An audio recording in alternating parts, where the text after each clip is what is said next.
Kwamba mbunge wa Kiharu Ndindi Nyoro ameshikilia kuwa serikali iliuza hisa za Safaricom kwa bei duni na Wakenya waliokuwa sahihi walipokuwa wanaikosoa, akiongeza kuwa baada ya serikali kupokea hela zilizotokana na uuzaji wa hisa, bei ya hisa za Safaricom imeongezeka kinyume na walipokuwa wanaiuza. Pia amesikitika jinsi serikali ilipokea pesa kutokana na uuzaji wa hisa za Safaricom wakati ambao kuna kesi mahakamani inayopinga uuzaji wa hisa za Safaricom. Deepen our market and to give our market the dignity that it ought to have.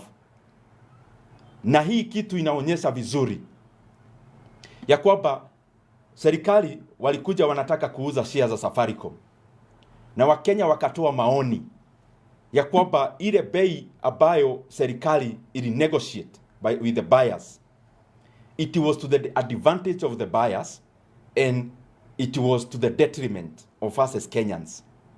Na tumeona siku tu chache kabla ya serikali kupata zile fedha, na walipata zile fedha kama kuna court case inaendelea katika our judiciary.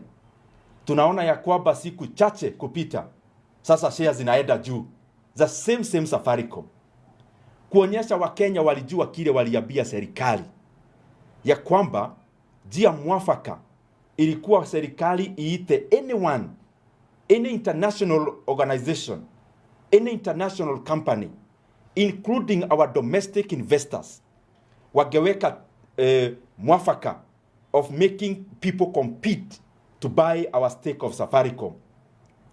Na wageweka hiyo, inaonyesha dhahiri ya kwamba Kenya ingepata pesa mingi kuliko zile tunapata katika hii transaction. Na inaonyesha vizuri pia ya kwamba Capital Markets Authority and Nairobi Securities Exchange lazima wajibu wa Kenya, kwa sababu inaonyesha katika hii mambo ya transaction wale ambao walihusika waliweza kumanipulate the share price of Safaricom, na ndio tuliona hata share zingine zikienda juu hapa katika soko la hisa. Tukaona ya kwamba soko la hisa na haswa za Safaricom, tukaona ya kwamba hizo zimekuwa tu zimedidimia.